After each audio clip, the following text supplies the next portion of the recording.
Bonjour mesdames, mesdemoiselles, messieurs, on est toujours connectés avec de nombreux studios, près de 30 studios connectés depuis hier au démarrage. It's a big honor for me to welcome also Sean. She will organize for us an overview about the event industry in the US. It's going to be in some minutes. Mais aujourd'hui, je suis très heureux d'accueillir nos experts. On a parlé Marie Duchastel. Alors Marie Duchastel qui est la curatrice du Kik Festival, elle-même organisatrice d'événements, mais aussi, pour ceux qui ne la connaissent pas encore, la coordinatrice du collectif francophone, de notre collectif ICC qui organise ces 2 jours. Bonjour Marie, comment ça se passe Marie Duchastel depuis hier? Plutôt bien, non?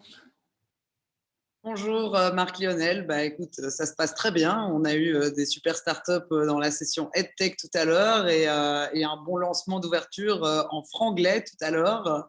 Et je crois que ça continue comme ça. Et du côté de Namur, on est super content. On a notre gagnant d'hier qui va pitcher ce soir. Donc voilà, on lui souhaite bonne chance et on se réjouit de découvrir les contenus des panels suivants. Impressionnant comment l'industrie culturelle et créative s'est mise à l'heure du Covid, se réinvente et nous offre un futur un peu moins triste, un peu moins anxiogène que tout ce que l'on entend. On a besoin d'air et bon sang, ces 2 jours, ça fait du bien. Alors à la tribune, n'oubliez pas de vous mettre en unmute si j'entends un peu de bruit, à vous mettre en mute. En tout cas, bonjour à tous. Perrine, bonjour. Alors à l'agence Win-Win, spécialiste du Smart Event, présentation. Elle est située où l'agence Win-Win? Parce que le Sud est à l'honneur en ce moment. Alors, on a plusieurs bureaux. En fait, on a un bureau qui est notre head office qui est à Paris, 12e, on est à Nation. Et on a même des studios télé qui sont intégrés directement dans notre agence. On a aussi notre Digital Center qui est à Marseille, avec également 2 studios disponibles. Et on a aussi notre Event Center qui est à Ribécourt. Voilà. Merci d'être avec nous. Tes retours d'expérience dans quelques instants. Nicolas Favant, bonjour. Alors, encore un Marseillais qui a un pied à Paris, un Parisien qui a un pied à Marseille. À votre accent, Nicolas, je dirais que c'est plutôt la première des configs. Je me trompe. Avanti Technologies, qu'est-ce qu'il fait en matière de Smart Event? La première des configs, et c'est rigolo parce qu'on a les mêmes positionnements géographiques que l'agence Win-Win, puisqu'on est également sur Bercy à Paris et ici à Aubagne, tout près de Marseille, une agence pour notre activité. Qu'est-ce qu'on fait? Nous, on propose des solutions digitales pour l'événementiel. On accompagne tous les organisateurs d'événements dans le processus amont, le processus pendant et le processus après l'événement. Pour ce qui est pour des événements réels, il fut un temps, et bien évidemment pour l'ensemble des événements virtuels et bientôt hybrides qui vont arriver bientôt. Voilà. Le 3e intervenant est une star. Je suis super fier que Bertrand Billard ait accepté de témoigner. Je n'ose même pas le présenter, tellement à la fois tout ce qu'il réussit, tout ce qu'il touche, il le réussit. Dans l'événementiel, il a tracé sa voie et puis aujourd'hui, il ajoute aux enjeux de l'événementiel des valeurs qui nous sont chères au village francophone. Bertrand, je te laisse te présenter. Tu as 1 minute 30 pour te présenter. Ça va pas être facile, mais je peux te dire que pour bien connaître ton parcours, je suis vraiment fan et je sais que nos communautés francophones ont hâte de découvrir ton pédigré. C'est flatteur et sans doute exagéré, mais merci. Pour la localisation, je suis au sud de l'Europe du Nord, donc je suis à Paris. Mais quand même avec une antenne dans le sud de la France, puisqu'on a effectivement 3 activités. Tu le rappelais, une activité historique qui est l'événementiel, en conception, production de différentes typologies d'événements B2C et grand public, et une activité digitale à travers de la réalité augmentée, de la réalité virtuelle et du gaming, là aussi en B2B et en B2C. Et cette activité-là est à Montpellier. Et une 3e activité plus récente dans son ambition, puisqu'on a structuré 2 entreprises nouvelles là, en période de Covid, dans le learning, et on crée des centres d'apprentissage partout en France dans différents domaines, et une boîte de promotion et de valorisation de l'apprentissage.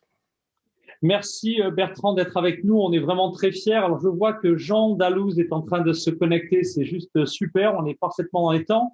Voilà, Jean nous a rejoint, je vais lui laisser brancher sa caméra. Bonjour Jean Dalouse, on est très heureux de t'accueillir également. Le temps que ta caméra soit branchée, I'm going to welcome here Sean. Sean, once again, thank you for being with us. Sean, you're representing my global village in Las Vegas.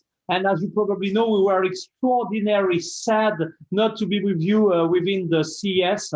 But also, Las Vegas is an extraordinary laboratory for new ideas, new solutions. And when the industry is down, sometimes Las Vegas is the first to to have a rebound. So you're going to explain what's going on right now in Las Vegas. Just introduce yourself in 1 or 2 minutes, Sean. Absolutely. Thank you so much. Merci. And so I am Sean Willis, the CEO and founder of 5M Global. So we cover event production, which actually is everything from the branding of the events and actually getting everyone here globally. So the promotions and advertising. And you said it so eloquently that usually when the world is in some type of crisis, Las Vegas is the last to sort of feel the effect. But we have a history of being one of the first to rise above it all. So Southwest attitude, never surrender. That's right. yes, absolutely, absolutely, rise above.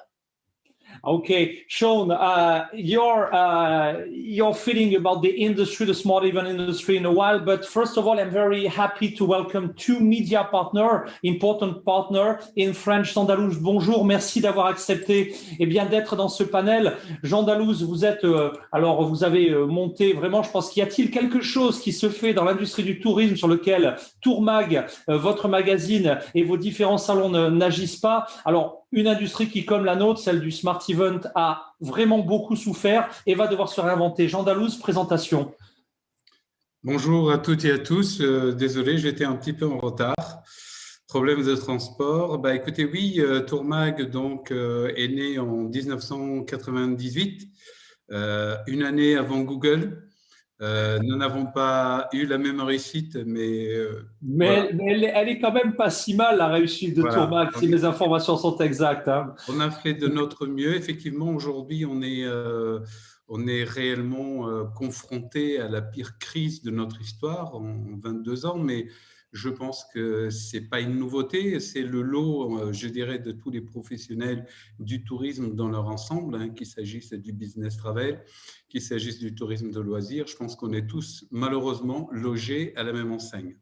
En ce qui concerne Tourmag, donc, nous sommes un groupe qui a comme activité des médias, de l'événementiel et de l'audiovisuel. Sur la partie médias, nous avons aujourd'hui 3 portails, tourmag.com et le leader francophone, on va dire, de la presse professionnelle.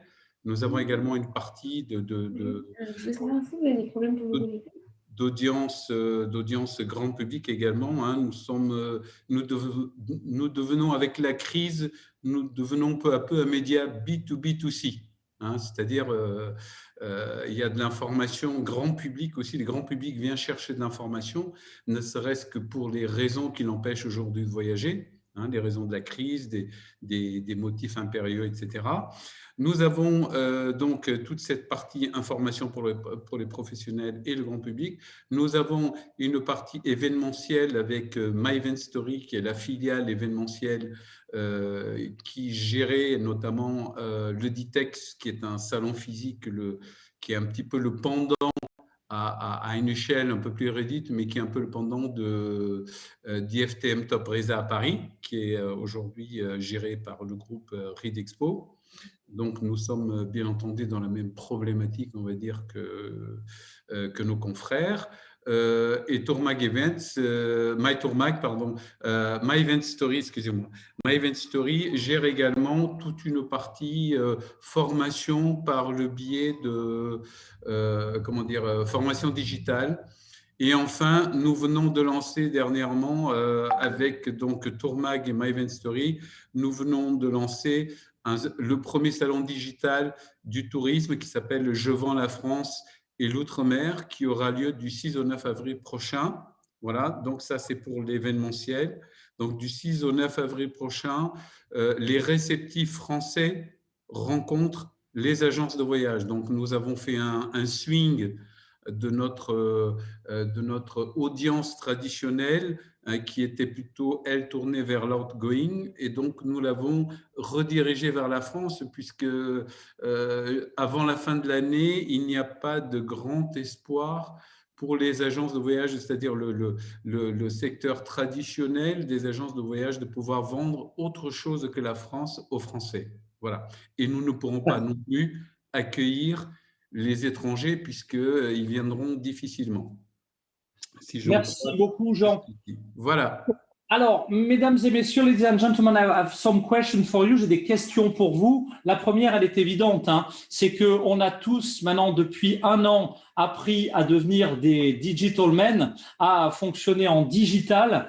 Alors, évidemment, on se rassure tous en disant, ben voilà, après, alors tout le monde annonce, ça c'est vrai, on avait un panel de musées, par exemple, à la réouverture, ça va être formidable. Mais certains ont un peu, dans le cadre de l'événementiel, l'analyse inverse, en disant quand on aura appris à faire 12 rendez-vous par jour, quand on aura fait 12 rendez-vous par jour en digital et qu'on va se rendre compte qu'en allant sur un événement, on n'en fait que 4, eh bien, est-ce qu'il va falloir réinventer les salons? Est-ce qu'il va falloir réinventer les rendez-vous d'affaires? Est-ce qu'il va falloir réinventer les conventions? Quelles sont à la fois les évolutions qui, d'après vous, à la fin du Covid, seront irréversibles? Et inversement, eh bien, comment vont devoir s'adapter les événements? Qui veut témoigner? C'est parti. Allez, en avant, Nicolas. Réponds-tu. Moi, personnellement, je ne pense pas que le Covid va changer quoi que ce soit. Il accélère des processus en réalité. C'est-à-dire que l'événement virtuel, l'impact de la technologie au sein même de l'événement, c'est quelque chose qui se met en place depuis déjà bien des années, depuis que justement on utilise les technologies de l'information, les smartphones et toutes ces choses-là. Évidemment, avec le Covid, on a tous accéléré nos process. On s'est tous mis à proposer de l'événement virtuel, on s'est tous mis à proposer des plateformes qui permettent de l'interactivité, qui permettent du networking, qui permettent de faciliter finalement toute la communication et toute la participation au niveau des événements. Mais ces choses-là, c'est des choses qui seraient arrivées quand même si on n'avait pas eu la crise qu'on vit actuellement. Et c'est des choses qui se sont juste un petit peu accélérées à un moment donné. Effectivement, vous l'avez dit ou tu l'as dit tout à l'heure, je ne sais plus qui l'a dit, on est tous impatients du jour où on va reprendre une vie normale. On est tous impatients de revivre de beaux événements physiques où on va se rencontrer, se côtoyer, se regarder, en fait, toutes ces petites choses qu'on apprécie qui nous manquent beaucoup aujourd'hui, effectivement. Et ces événements-là, ben, ils vont être, je dirais, ils vont être aidés par la technologie pour faciliter justement la quantité de rendez-vous dont tu parlais tout à l'heure, pour assurer finalement aux participants la possibilité d'intervenir dans l'événement, de s'associer à des choses un petit peu plus ludiques qu'auparavant, ce qu'on fait aujourd'hui de manière relativement standard, relativement fréquente sur les événements virtuels, on va le faire également sur les événements réels. On parle beaucoup d'événements hybrides. Ces événements-là vont arriver en masse parce que c'est super pratique de faire un événement réel, de réunir un certain panel de population et de se donner la possibilité d'avoir encore énormément de gens qui viennent, qui ne sont pas du tout disponibles géographiquement et qui vont s'ajouter à l'événement. Mais bon, je ne veux pas faire trop long, je veux juste dire que c'est un processus qui est accéléré, c'est tout quoi. D'autres réactions par rapport au nouveau visage, the new face of the event, post-COVID event? Bertrand first, I don't know who wants to react. Bertrand. Je dirais que, et pour rebondir sur ce que dit Nicolas, par essence, l'événementiel est un creuset d'innovation. Il a toujours été. Je ne veux pas faire de l'histoire trop ancienne, mais si on prend l'aventure du son dans le spectacle, elle vient d'innovation technologique dans les théâtres antiques. On a inventé le son, on a inventé la multiplication d'expériences sonores, et puis depuis, il y a eu dans nos bassins événementiels des tas de creusets d'innovation sur le son, avec la spatialisation, avant même dans le cinéma, hein.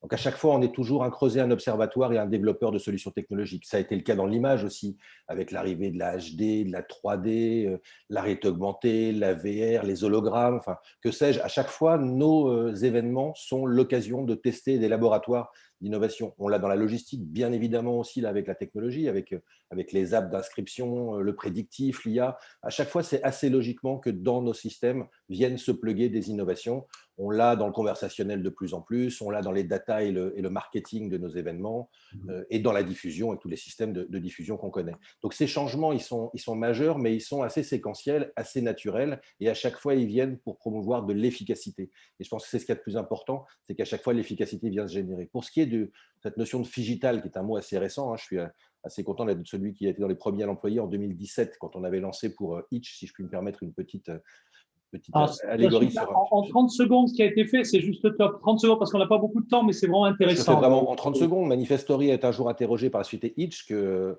les Français connaissent bien, peut-être les francophones un peu moins. C'est une société qui fait du transport de service à la personne. C'est une sorte d'Uber, mais pour des populations qui habitent en banlieue et qui n'ont pas forcément les moyens. Et les chauffeurs qui travaillent pour eux sont des gens qui ne sont pas des professionnels et qui généralement se payent leur assurance bagnole qui leur permet d'aller bosser. Donc c'est un système très vertueux, très inclusif.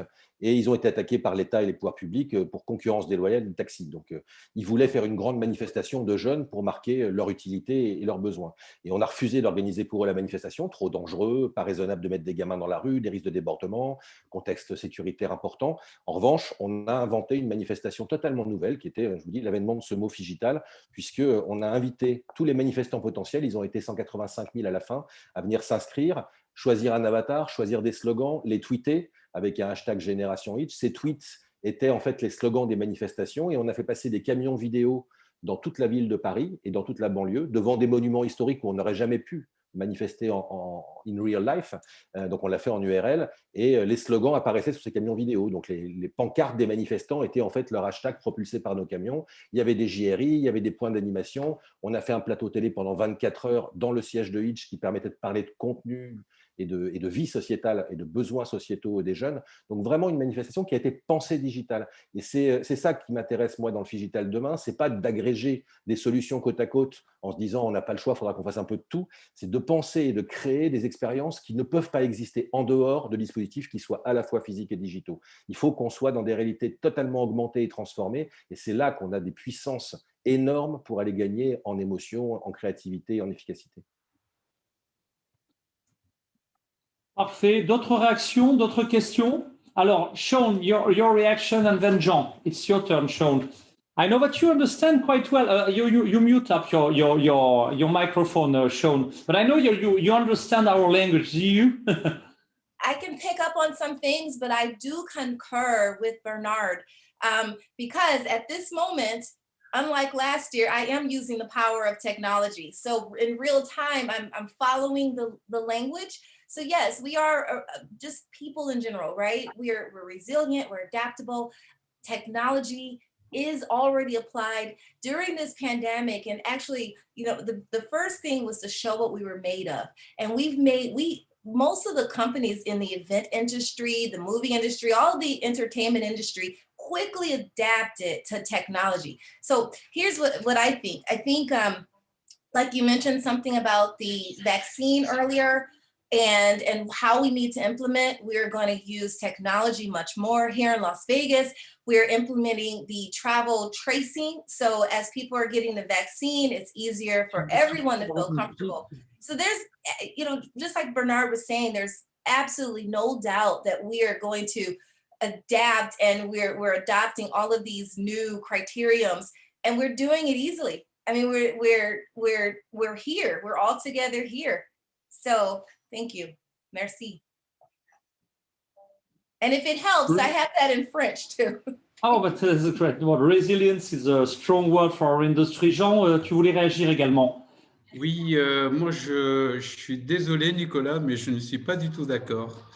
Je pense que… C'est encore en Marseille. Là, il y a 3 Marseillais en plus. Hein, donc, Jean, parce que Nicolas est à Marseille et Perrine a aussi… donc là, voilà. Alors, on t'écoute. Moi, je pense, si tu veux, c'est que… Enfin, heureusement ou malheureusement, nous sommes déjà entrés dans une nouvelle ère. Il y a ce que vient de dire… Chevis, non, Sean. Vient de dire Sean. Je crois que le monde s'est adapté déjà au Covid et qu'effectivement, le monde désormais sera pas en totalité, mais qu'il va évoluer. Les choses comment dire, on dit que l'histoire ne se répète jamais, mais que parfois elle a des, comment dire, elle bouge, quoi. Et je crois qu'on ne pourra pas, on n'appuiera pas sur un bouton et on ne repartira pas comme avant. Il est clair que nous sommes d'ores et déjà impactés. Nous avons, notre expérience avec notamment le salon que nous sommes en train de monter et qui a connu un succès et un engouement extraordinaire. Pourquoi? Parce qu'on sait très bien qu'on sera obligé on sera obligé d'avoir une partie digitale. On va avoir une partie qui sera du physique et on aura une partie qui sera du digital. Les entreprises l'ont très bien compris. Nous avions hier l'interview de la numéro 2 d'Accor qui nous disait qu'en fait, elle aussi, elle avait des doutes sur la façon de télétravailler de l'ensemble des salariés et qu'en fait, elle s'était complètement trompée et que les gens s'étaient adaptés à cette nouvelle façon. Donc, je crois que les entreprises qui auparavant pensaient qu'elles ne pouvaient faire du business autrement qu'en présentiel, aujourd'hui, elles se sont rendues compte qu'il y a un certain nombre de rendez-vous qu'elles peuvent parfaitement passer en digital, et elles vont garder l'essentiel là où il faut vraiment aller déclencher l'acte de vente. Là, elles vont garder ça pour le présentiel. Merci beaucoup pour effectivement ce témoignage. Marie, alors je vous demandais de réagir plus rapidement, il nous reste 6 minutes. Marie, sur ces tendances et sur l'événement, et on va avancer dans le débat. J'aimerais vous entendre tous aussi, donc rebondir sur ta réaction Marie, et vous entendre sur quel format d'événements vont survivre et lesquels vont vraiment avoir du mal. Je pense que c'est utile. Marie, tout d'abord une réaction sur ce qui vient d'être dit. Yes, I will react in English so that it's easier for Sean, who is following us. No, just I wanted to say that now, as long as the situation is not back to normal, I think for all of us event organizers, we would need to have this double programming of events, meaning that in case there is a possibility of a physical part of the event, we will do the physical part, but to have this possibility to connect the event online and to have this digital side of the event. And I'm just following my experience, because right now, usually we have a pretty big festival of 30,000 participants over 4 days in Namur here, with an exhibition, with like 50 conferences and a lot more stuff. And now we are planning a kind of double event, meaning that, for example, for the conferences, we cannot stream like 50 conferences, like that over the internet, because, to have people for only 1 hour and a half for a movie, it's already, quite a long time to keep people aware and to keep their attention. So now we decided to experiment with hybrid formats and to commission really interactive experiences that can take place. So we will film them on the conference stage, but people will be able to interact with some props on stage, with machines that we will put on stage. And it's the same for the exhibition. We will, in the program of the exhibition, we will put in there some artworks to which other participants can interact with and participate. Like, for example, if you have machines in the exhibition, you would be able to trigger some of the machines. And the idea really is to rethink totally how we can push the interaction forward than just having a screen on an event. Thank you. Thank you very much. So we still have 3 minutes and you're 6 guys. So as a conclusion, my last question in 30 seconds for each of you guys is, which is the next step? If you are an event organizer, what will be the first decision you will have to make if you want to succeed in the coming weeks, months and years? Allez, let's start up. Bertrand, your conclusion, please. En français ou en anglais? En conclusion, en fait, je pense que peu importe la caisse à outils, vraiment, peu importe, elle changera, il y aura toujours des nouveaux outils, des nouveaux usages, et tant mieux. En revanche, s'il n'y a pas un bon artisan pour les manipuler, ça ne sert à rien, ça s'appelle un bricorama, et donc c'est un magasin de matériel, ça ne sert à rien si personne ne sait s'en servir. Donc il faudra s'en servir, et moi j'ai 6 tips que je voudrais partager avec vous, qui me semblent fondamentaux et aller au-delà de physique ou digital. Le premier, c'est que de toute manière, il y a un mouvement aspirationnel qui est très fort, et qui s'appelle une aspiration écologique. Donc forcément, le physique doit se penser différemment. Je rebondis sur ce que disait Jean, c'est effectivement, il faudra penser utilité absolue du déplacement physique, ça c'est fondamental. Le deuxième point important à mon avis, le deuxième asset, c'est l'éditorialisation. Il va falloir proposer de plus en plus aux gens de consommer comme ils ont envie les messages qu'on veut partager ou délivrer, et qu'il va falloir faire à chaque fois sur plusieurs temps, des temps longs et des temps courts. Donc il faut éditorialiser, conceptualiser, proposer. Le troisième, je pense qu'il y a des nouvelles sources d'attention et d'engagement à générer. Les gens sont schizophrènes, les gens sont très pris, les gens ont des problèmes d'attention et d'engagement. Le distanciel, les vies sans contact vont en rajouter. Donc, il va falloir aller chercher de l'engagement et de la créativité en permanence. Le quatrième point fondamental pour moi aussi, c'est la nécessité d'avoir des engagements et des visions qui soient clairs. Il faut être authentique, il faut être engagé, il faut être utile à la société. C'est valable pour nos événements, nos dispositifs et pour les clients. Et c'est Yannick qui c'est fondamental, quoi. Et le cinquième point, c'est qu'on doit être capable maintenant de mesurer de plus en plus, et le digital nous y aidera, l'efficacité et la performance, parce que notre vrai souci ponctuel aujourd'hui, c'est pas tant les dispositifs techniques, c'est les budgets. C'est qu'aujourd'hui, le low cost est en train de nous faire prendre des risques monstrueux. Or, ça ne coûte pas moins cher de produire et de concevoir en hybride ou en digital. Donc, il faut qu'on soit capable de vendre cette valeur et donc de l'attester par du ROI très impacté et très calculé. Et le dernier point, c'est qu'en revanche, je pense que malheureusement, il y a une révolution dans la chaîne classique de l'événementiel où il y avait un triptyque assez vertueux qui était le client-annonceur, l'agence producteur, donc créateur-producteur, et puis la chaîne de prestataires. Forcément, tout ça s'est bouleversé. Aujourd'hui, il y a des prestataires qui deviennent concepteurs-producteurs, des clients qui ne savent plus très bien où se positionner. Il va y avoir une histoire qui va se réécrire en horizontal. Je parlais de cloud tout à l'heure, les verticales sont finies. On va se repenser en écosystème. Il faudra que tout ça soit extrêmement agile, extrêmement solidaire et extrêmement créatif. Donc pour moi, et si je peux me permettre 3 mots de conclusion, les 3 enjeux de nos métiers, c'est créativité, authenticité et responsabilité. C'est très frustrant pour moi parce qu'on a envie de tous vous garder pendant 1 heure, 1 heure et demie. Ça me donne surtout envie de créer vraiment une demi-journée, une journée spécifique du village francophone sur le Smart Event. Merci beaucoup. Perrine, on ne vous a pas beaucoup entendu. En 30 secondes, un conseil, une piste, un mot de conclusion. Vous êtes en mute, Perrine. Excusez-moi. Oui, effectivement, sur les événements digitaux, je rejoins beaucoup Bertrand sur tout ce que vous avez dit. Le grand mot de conclusion, c'est vraiment l'adaptabilité. Cette crise nous force en fait à nous réinventer, à nous restructurer et à penser à quels seront les événements de demain et à accompagner au mieux nos clients dans cette transformation aussi. Ça a été notre rôle chez WinWin et on continue de le faire tous les jours. Merci à WinWin. Pour en savoir plus, les coordonnées de WinWin sont sur le site. Un mot de conclusion, Nicolas Favant. Oui, très vite. Je vais faire beaucoup moins long que tout à l'heure. Ce que je voudrais ajouter, c'est qu'avec cet avènement de l'événement virtuel ou hybride comme il arrive, on sait capter une population, mais la difficulté qu'on va avoir maintenant, qu'on a maintenant, c'est de garder effectivement des participants sur la durée de l'événement.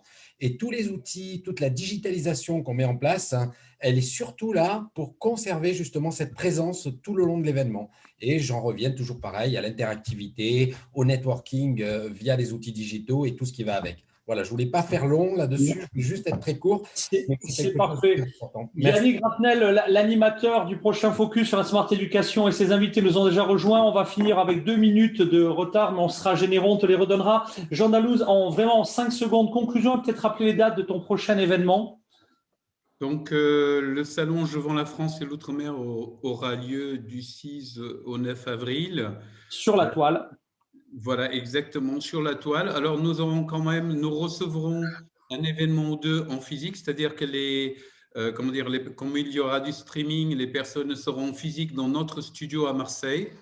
Et il y aura donc une partie, effectivement, qui sera sur Zoom, une partie en physique et une partie sur Zoom.